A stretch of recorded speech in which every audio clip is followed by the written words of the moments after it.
Welcome back to the Maven Show. This is your host Rohit. Today we have Stephen, the keynote speaker, entrepreneur, and investor.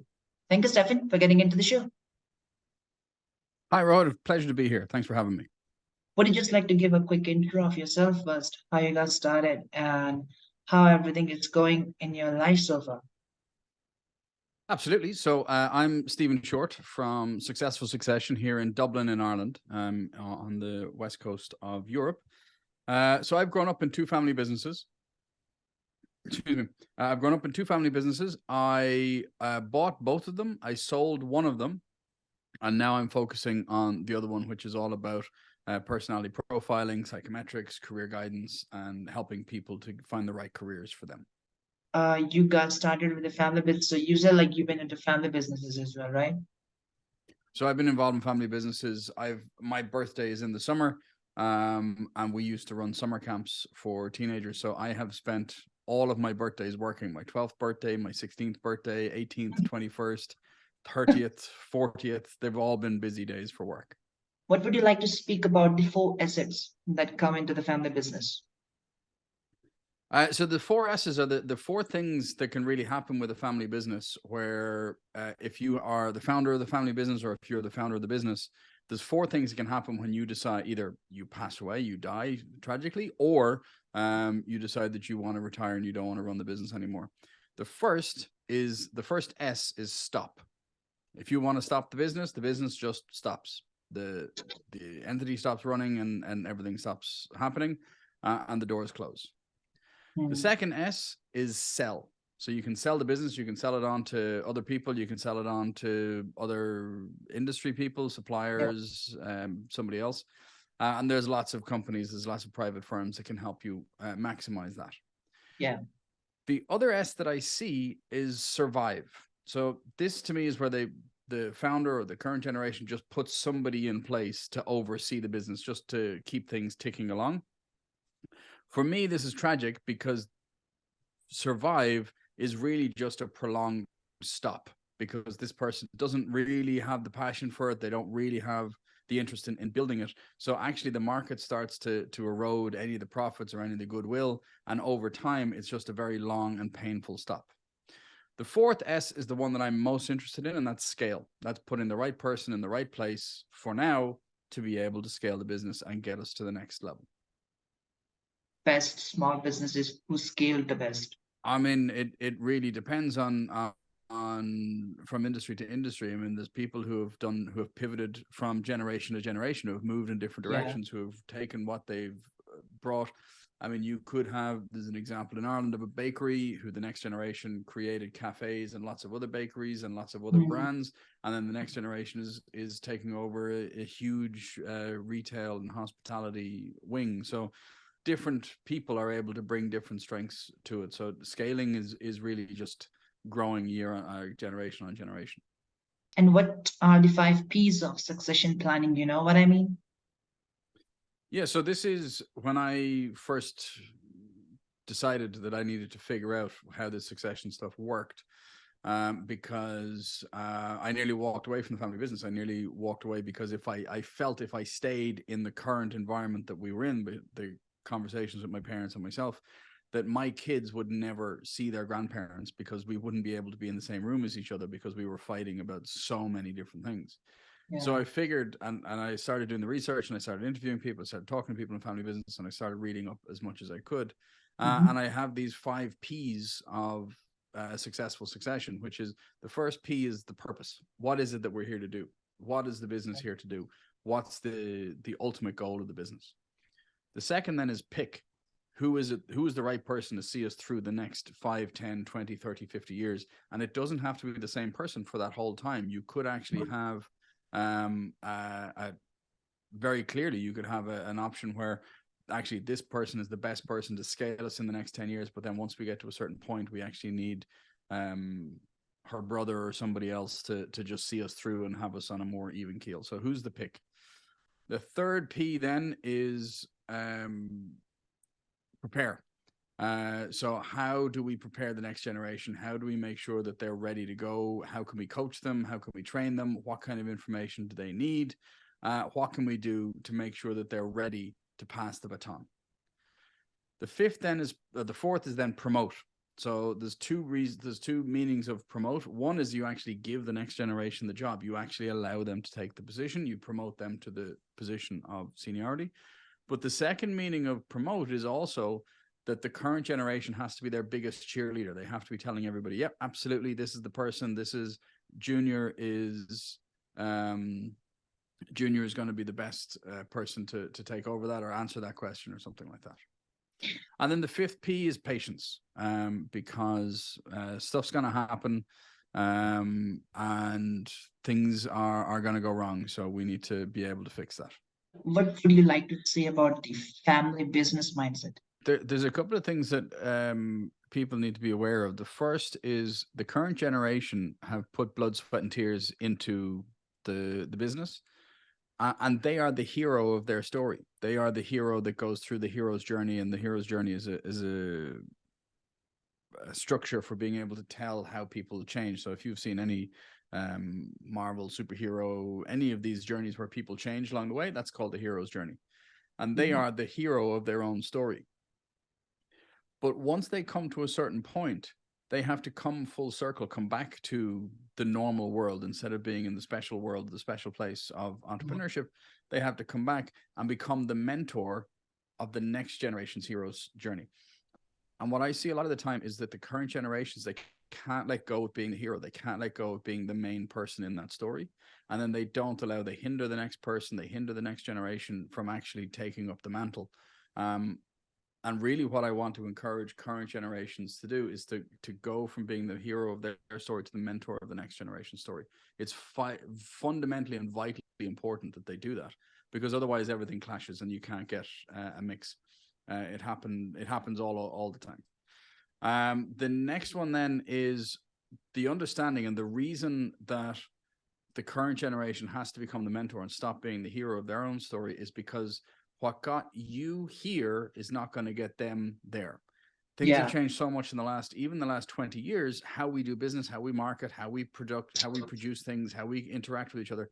It has changed so much. So the skill sets that you as the current generation had were the skill sets for that world, but that world has changed. So as much as we all want to keep up, and I mean, my father is 81 years of age. He's still training people how to be in psychological assessments.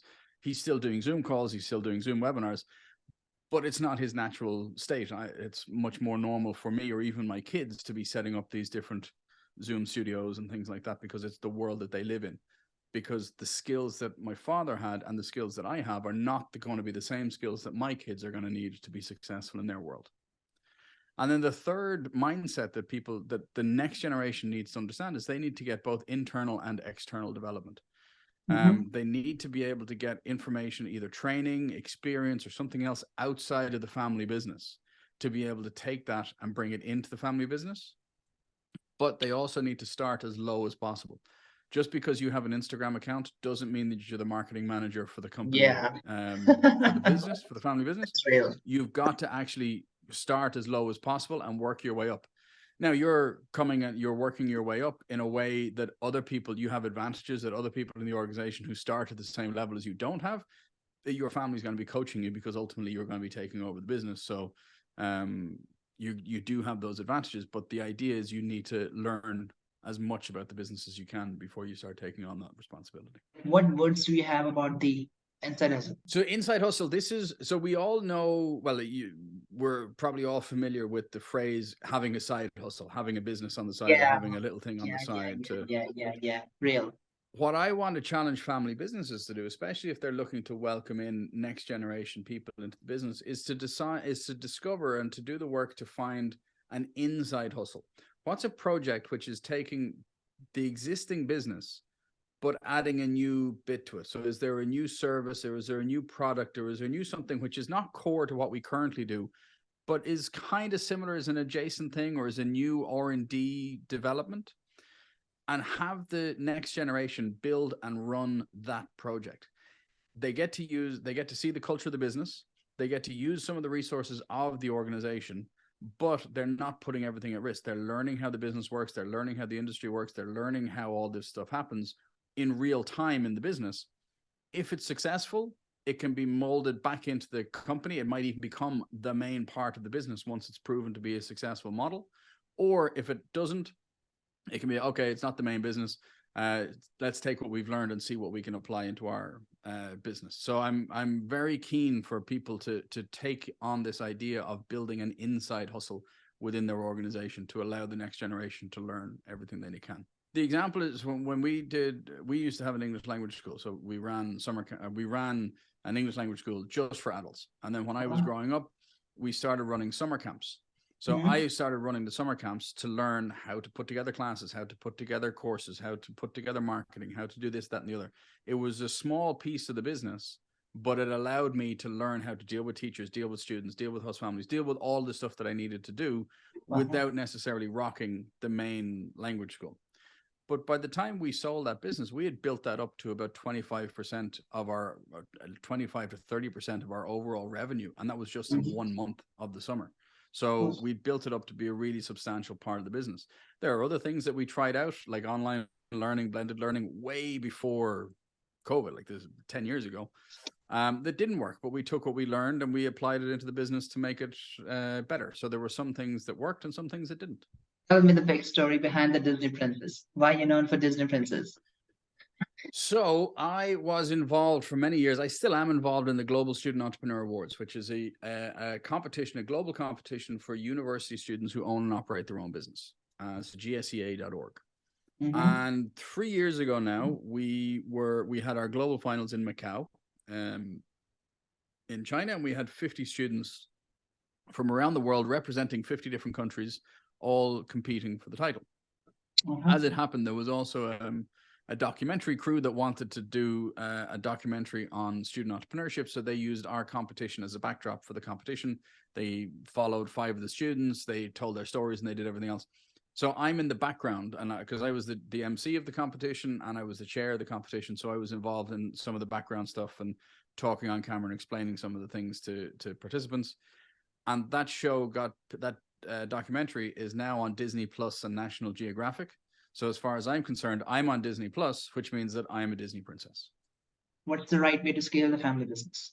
One of the kind of thought experiments that I do with people that I talk to about this is, what if I was to say to you that I believe that no family member should ever join the family business? Because it's so crucial that the family business is set up in a way that it is there to support the best of the next generation. So what can we do now in our business? So if our business is on this track, but actually the next generation their strength is over here. So let's say we're in production, but the next generation, their strength is in people. How can we move the business just by 1 or 2 degrees now, so that in 10 years time, it's on a trajectory that is going more towards the people track, still keeping the core business, but we're able to set the business up for success for the next generation to come in and hit the ground running. So the company is playing to their strengths rather than trying to get them to change their personality to fit the mold of the company that currently exists, because the company is going to change anyway. So having an idea and having an understanding of what is going to set the next generation up for success and what can we do now to put it on the right trajectory for that. Quick advice you have for the small business owners to get and keep going into the small businesses, like few tips. Yeah, I mean, really, it's just about having conversations. Business is all about people, and family businesses is even more about people. Start having those conversations. Do the next generation want to take over? I would also encourage people not to have those conversations at the family dinner table or in the office. They should be out somewhere else. So go out for dinner, go out for a coffee in a neutral place, in a neutral setting, and have those conversations and see what people want to do. The other thing that I would say is, if you're the current generation of a family business and you're interested in the kids joining the business, don't see your kitchen table as the only place in the world that you can vent about, oh, this stupid employee or this idiot vendor or this idiot supplier or something. Because if all your kids are hearing at dinner is every day you giving out about the company, how on earth are they going to be interested in joining that? That sounds like hell on earth. Why would I join the family business? So being open and sharing, like, what are the things you like about working for yourself? What are the things you like about the business? Like, what are the bits that bring you joy? Why are you going in every day? And having those conversations and seeing what parts of the business your next generation might also be interested in.